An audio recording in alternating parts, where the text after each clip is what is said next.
दूसरी तरफ भारतीय वजीर दिफा राजनाथ सिंह ने स्टेटमेंट दी है कि कोशिश हम लोगों की है कि जल्दी ही वो निर्णय हो जाए, जिससे ताकि हम बड़े इंजन भी भारत में ही बनाना प्रारंभ करें, भारतवासियों के हाथों से ही बनाना प्रारंभ करें। आपने शायद राजनाथ जी का बयान गौर से सुना नहीं, या आपने अपनी उर्दू बीच में घुसा दी है।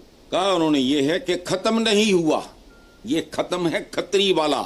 देश के रक्षा मंत्री राजनाथ सिंह ने साफ तौर पर यह इशारा कर दिया है कि जल्द ही भारत उस फैसले पर पहुंचने वाला है जहां पर वो खुद अपने लड़ाकू विमानों के इंजन बनाने लगेगा। इतना ही नहीं, वो ये भी बात साफ तौर पर बता रहे हैं कि भारतीय हाथों के द्वारा ही इस स्वदेशी इंजन्स का निर्माण किया जाएगा। जो कुछ भी हुआ है वो सिर्फ ट्रेलर था। अब जब भी सही समय आएगा हम पूरी पिक्चर दुनिया को दिखाएंगे।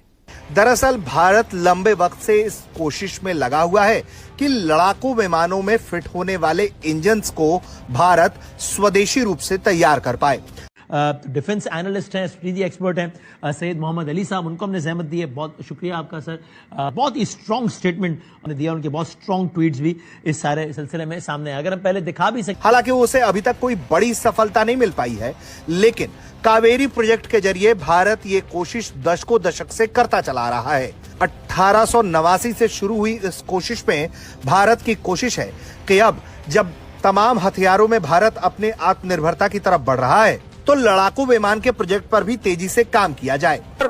इस वक्त दुनिया में जो हो रहा है, चीन और नेटो और अमेरिका के दरमियान जो एक जंग नई शुरू हो रही है, जिस तरीके से नेटो ने चाइना को एक खतरा करार दिया और हम चाइना के बहुत करीब हैं, तो ये सारा और ये जो आपने कौमी असेंबली में देखा, तो मेरा सवाल आपसे ये है, are we ready to face the challenges on the international front? Hilali साहब। समी इब्राहिम साहब, वो सवाल के जवाब देने के पहले मैं आपको याद दिलाना चाहता हूं, तो ये जो हुआ है ऐसे मौके पे जब पाकिस्तान को यूनिटी इत्तेफाक की इतनी जरूरत है कि मैं आपको बता नहीं सकता कि ऐसे टाइम पे ये होना, ये तो हमें डिवाइड कर रहे हैं। डेमोक्रेसी नहीं चल रहा है, हमें इत्तेफाक नहीं, नफरत फैल रहा है। तो मेरे ख्याल में कुछ करना चाहिए, नहीं तो ऐसा नफरत फैलते जाएगा तो हम वैसे ही खत्म हो जाएंगे, वैसे ही डिसॉल्व हो जाएंगे, किसी साजिश की जरूरत ही नहीं है। तो कहते हैं ना, इसके साथ है कि यार अब क्या डायरेक्शन तय होगी और चाइना का मुकाबला कैसे करेंगे? चाइना का मुकाबला कैसे करेंगे? नॉट जस्ट वो मिलिट्री, देखिए रिसोर्सेज तो वो डिप्लॉय कर रहे हैं, बट द क्वेश्चन रिमेन्स कि उन्होंने ये सारी चीज कैसे कंप्लीट करनी है, उन्होंने अपने पैसे कहां से कैसे लगाने हैं, ये पैसे समझ रहे हैं बात को? उन्होंने पैसे कैसे लगाने हैं, ये है सवाल। और मेरा ख्याल है कि इंडियंस इस बात पे बड़े कंफर्म और क्लियर हैं कि ये जो kinetic and non kinetic means हमने इस्तेमाल करने हैं, उसमें वो ये भी समझते हैं कि हमें पाकिस्तान के ऊपर यूएवीज जो है उसके जरिए हमें वहां पे पैनिक फैलानी है।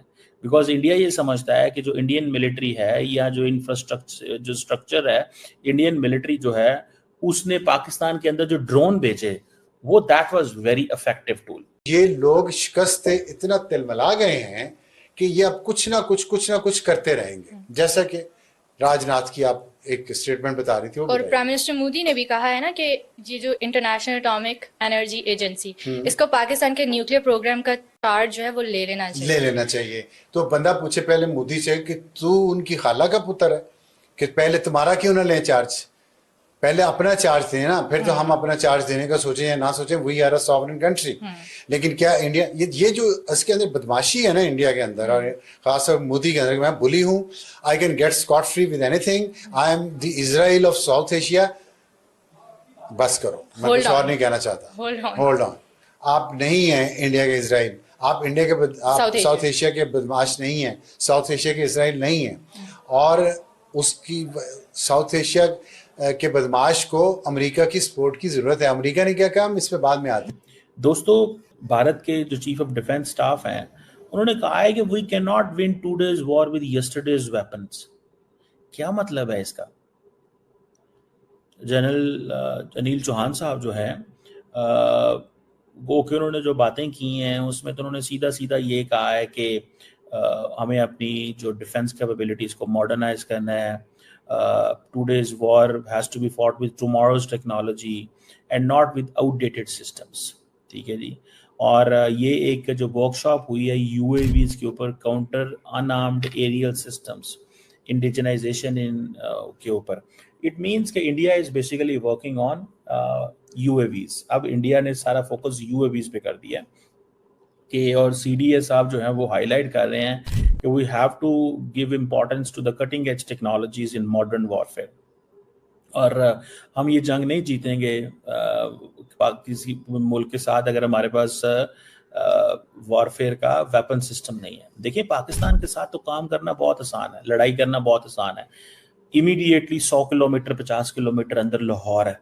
अगर चाइना के साथ इंडिया को लड़ाई करनी पड़े तो हजारों किलोमीटर अंदर ड्रोन भेजना पड़ेगा, हजारों किलोमीटर अंदर ड्रोन भेजना पड़ेगा। The terrain is actually and completely different. जो टेरेन है वो एक्चुअली एंड कंप्लीटली डिफरेंट है। सो इस चीज को थोड़ा सा समझें, ये जो टेरेन है ये बिल्कुल डिफरेंट टेरेन है। तो वो ये समझ, इंडिया के जब जहाज गिरे उन्होंने कहा नहीं आप जाके हमें राफेल लेना, और वो राफेल लेने चले गए। इस दफा वो कुछ और सोच रहे होंगे, या वो ये सोच रहे होंगे कि हमें सिर्फ सिंक्रोनाइजेशन चाहिए, इंटरऑपरेबिलिटी चाहिए, हमें वो किल चेन एस्टैब्लिश करनी है जो पाकिस्तान के पास है। एंड सेकेंडली वो समझ जाएं कि यहाँ वो समझ जाएं कि UAVs, या वो फिर ये जो SU-57 जी हमें टेक्नोलॉजी वगैरह और ये चीज़ें हमारे पास आ जाए। अगर SU-57 इंडिया के पास आ जाता है तो there is nothing to panic in Pakistan. Pakistan एक चीज़ के ऊपर बात करता है, फर्स्ट शूट कैपेबिलिटी पाकिस्तान कहता है हमारे पास होनी चाहिए। इस पे पाकिस्तान की एयरफोर्स कॉम्प्रोमाइज़ नहीं होने देती। फर्स्ट शूट कैपेबिलिटी के ऊपर पाकिस्तान की एयरफोर्स कॉम्प्रोमाइज़ नहीं होने देती। वो कहते हैं नहीं, इसके ऊपर हम कॉम्प्रोमाइज़ नहीं कर सकते। मुल्क की सिचुएशन की बात करें तो अफरा तफरी का आलम, और दूसरी जानब अगर हम इंडिया की बात करें, पता नहीं क्या एडवेंचर चाह रहे हैं इंडिया के, इकदाम उनके ऐसे लग रहे हैं जैसे सरहद पर कशीदगी बढ़ने वाली है।